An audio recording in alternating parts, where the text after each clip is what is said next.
Ains U Gown, formerly known as Nine's Own Goal, is one of the most feared and respected guilds in Overlord. It was formed by a group of heteromorphic players who were constantly hunted by others because of their monster-like appearances. Instead of running, they embraced their image and built a villain-themed guild. It started with 9 members, including Momanga and Touch Me, who were all working adults in the real world. No students were allowed. Eventually, they grew to 41 members and rebranded as Ains U Gown. Their base, the Great Tomb of Nazarick, became the most difficult dungeon in YGG Dracel. It had 10 floors filled with traps, monsters, and NPCs designed by the guild members themselves. They fought off the largest coordinated assault in server history, involving over 1,500 players and won. That battle helped solidify their reputation. The guild specialized in PvP and PK tactics, often gathering intelligence before launching brutal ambushes. They were known for using one member as bait, then crushing whoever took it. Ains U Gown also held the highest number of world items, 11 in total. These were game-breaking artifacts, and some of them are now held by NPCs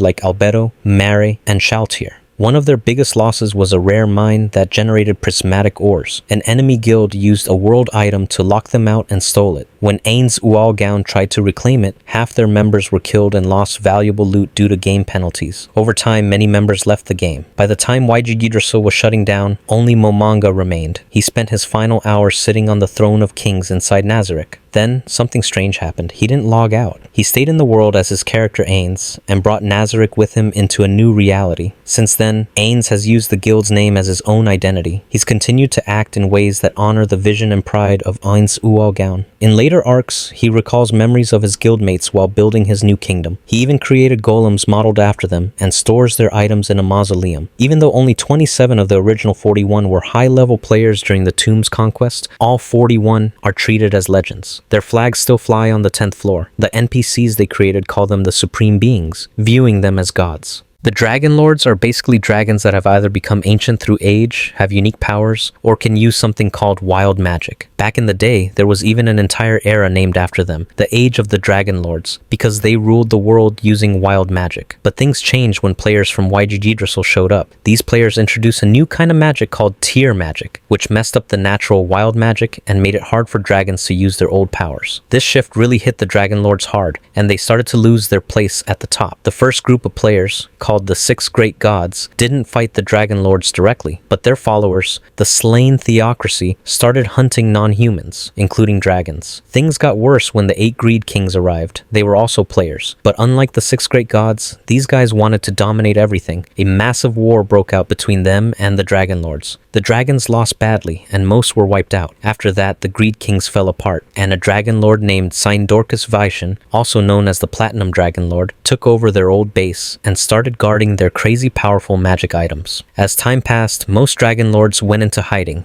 Some, like Sindorcus, still play a role behind the scenes. He even founded a nation called the Arglin Council state with a few other Dragon Lords. There's also the Brightness Dragon Lord who started the Dragon Kingdom, but he's gone into hiding too, and now his granddaughter runs things. Over the years, some of the remaining Dragon Lords formed a loose alliance to prepare in case more players ever showed up. This happened around 300 years ago when 6 of them teamed up, hoping they could hold their own against a level 100 player. Today, there are only a few Dragon Lords left, and they come in different types. True Dragon Lords, False Dragon Lords, True False Dragon Lords, and some unclassified ones. True Dragon Lords are the real deal. They're the ones who can still use wild magic. These guys are so strong that it would take a team of powerful characters like the Pleiades to take down just one, and even that might not be enough. Wild magic is their main power, but because of the player magic interference, it's rare and getting harder to use. Some of the newer dragons have started using tier magic instead. Normally, a dragon can't use both wild and tier magic at the same time, but there are rare exceptions. Throughout the story arcs, Dragon Lords pop up here and there. For example, in the Craftsman of Dwarf arc, a white Dragon Lord named Olasird Arc Hyliel tries to fight Ains U Gown, but gets killed quickly. His body gets taken to Nazarick, and his family ends up being used as transportation by the Sorcerer Kingdom. In the Undead King arc, it's hinted that the Catastrophe Dragon Lord might be coming back. Then there's Sindorcus again, showing up in several arcs, either helping indirectly or considering calling other Dragon Lords for backup. One interesting bit is the Dragon Emperor, who was supposedly the leader of the Dragon Lords. Most dragons didn't like him because they blamed him for bringing players into the New World in the first place. There's also a lot of tension between Dragon Lords and players. After what the 8 Greed Kings did, the surviving true Dragon Lords straight up hate players. Still, at least one Dragon Lord actually became friends with a player, which is rare. The Sorcerer Kingdom was founded by Ains U Gown. It's a nation built from Nazarik's power, starting from nothing and turning into a rising empire. Its creation began as a joke misunderstood by Demiurge, who took Ainz's offhand remark about world domination seriously. This led to a chain of actions where the Floor Guardians, all loyal to Ainz, pushed for his rule over the new world. Ainz's early moves involved reconnaissance. He saved Karne village from bandits, infiltrated adventurer guilds as Momon, and gathered intel through various agents like Sabas, Demiurge, and Shaltir. But Shaltir's failure during a mission led to her being brainwashed by a world item, proving that powerful enemies existed. This incident pushed Ainz to prioritize strengthening Nazarik. They started by conquering the Lizardmen tribes, and instead of wiping them out, Ainz accepted Cocytus' suggestion to turn them into allies. Nazarik also tested its strength by sending undead to attack Karne village, only to have Lupus Regina save it, strengthening their image as protectors. During another mission, Demiurge posed as Jaldabaoth and staged an attack on the royal capital with Shaltir and the Pleiades. This helped boost Momon's reputation as a hero while secretly benefiting Nazarik's goals. A major step came with the invasion of Nazarik by hired workers from the Baharuth Empire. Ainz used it to show his power and manipulated events so the empire would apologize and later become a vassal. Afterward, Nazarik officially declared itself the Sorcerer Kingdom. Ainz accepted the title Sorcerer King and allied with the empire. When the Re-Estes kingdom rejected his demands and declared war, Ainz crushed their army with a single super tier spell at the Cat's Plains. He then took Iranto without a fight using a staged performance where Momon stopped Albedo from punishing a child, calming public fear. The Sorcerer Kingdom kept expanding. Ainz made trade deals with the Dwarf Kingdom, offering undead labor in exchange for ores and runesmiths. He also helped them reclaim their capital from Quagoa and Frost Dragons, gaining their loyalty. Frost Dragons were later used as cargo carriers for the kingdom. Meanwhile, the Sorcerer Kingdom quietly subjugated new races and conquered territories like the Abelian Hills, using Demiurge's fake identity to hide their involvement. The phantom ship of Katsas Plains Ark showed the Sorcerer Kingdom's control spreading deeper. Using Momon as cover, they investigated the ghost ship and brought the Steel Valkyrie and other undead into their ranks. Nearby regions like the free city of Vadis struggled, losing support and funding, fearing they were being manipulated by undead politics. The Holy Kingdom Ark had Ainz play both hero and conqueror. While pretending to help liberate the region from Jaldabaoth, he was following Demiurge's plan to gain control. He impressed locals with his strength and gained their devotion. The plan ended with Ainz faking his death to test responses and later reappearing to crush Jaldabaoth, a disguised evil lord, in front of the people, completing the takeover. In the Witch of the Fallen Kingdom arc, the Sorcerer Kingdom moved against the Re-Estes Kingdom again after one of its citizens attacked a grain caravan. Albedo issued a formal war declaration, and Cocytus led an undead army to invade the kingdom in stages. They used frost dragons to drop soul eaters and elder leeches to carpet bomb cities. Their strategy included assassinating city leaders and destroying everything except for Rolente Castle, which was left as a warning. They wiped out Re-Estes' army of 400,000 with only 10,000 undead. Even negotiations failed when nobles betrayed Prince Zanuck and offered his head to Ainz, which only confirmed their doom. The Sorcerer Kingdom defeated all resistance, including Red Drop and Platinum Dragonlord, and burned the capital. Remaining nobles surrendered, and Ainz ordered them to maintain order while erasing the city with magic, except for the castle. The Slane Theocracy was founded by the 6 great gods, powerful beings who appeared 600 years ago and helped humans defeat non-human races. The country still worships these 6 gods and uses their teachings as the foundation of everything: politics, military, and culture. The theocracy is run by the cardinals, not a king. There are 6 main factions: fire, water, earth, air, light, and darkness. Each one has a cardinal and controls part of the government. Above them is the Supreme Council, made up of the high priests and black scripture leaders. This structure is complicated, but it helps keep power balanced and decisions unified. There's also a secret 7th faction that handles black ops. The Slane Theocracy believes humans are superior. They see elves, beastmen, and other demi-humans as enemies or threats. They use powerful military groups to protect human dominance. The most famous is the Black Scripture, which includes some of the strongest warriors in the New World. One member, called the Extra Seat, is powerful enough to kill dragons. They also have other elite groups like the Grey Scripture and sunlight scripture. The Theocracy works in the shadows. They manipulate events without exposing their name. For example, they supported the Riestes Kingdom's nobles to weaken it from within. They also had secret control over the sunlight scripture, which was sent to kidnap the elven child Nina, but when Ainz found them, he wiped them out easily. This loss shocked the Theocracy. The Theocracy also feared strong non-human groups like Nazarick. They secretly watched the actions of Ains U Gown. When he wiped out the army at Katse Plains, they knew they were dealing with something beyond their understanding. They tried to contact other nations and form alliances in secret, including Platinum Dragon Lord and other world-level beings. One of their most covert missions involved trying to assassinate the Elf King. They sent the Black Scripture to weaken the Elf Kingdom, but their mission backfired when Ainz got involved and used it as a chance to invade the Elf country himself. The Theocracy was forced to cooperate with him, even though they deeply distrusted him. The Theocracy is one of the few human countries with strong magical knowledge and relics from YG Jiraisal. They even possess a few world items. These are rare and dangerous weapons that can counter almost anything, including Ainz's abilities, but they are very careful with how they use them, keeping them hidden unless there's no other option. The Arglin Council state is one of the only nations in the New World where different races live together peacefully. Dragons, elves, dwarves, beastmen, undead, and humans are all part of the state. This mix makes the country unique and powerful, but also politically complicated. The Arglin Council is ruled by a group of representatives from each major race. They meet and vote on national decisions. It's not a monarchy, it's not a dictatorship, it's more like a multiracial alliance. But the real power lies in the hands of powerful beings like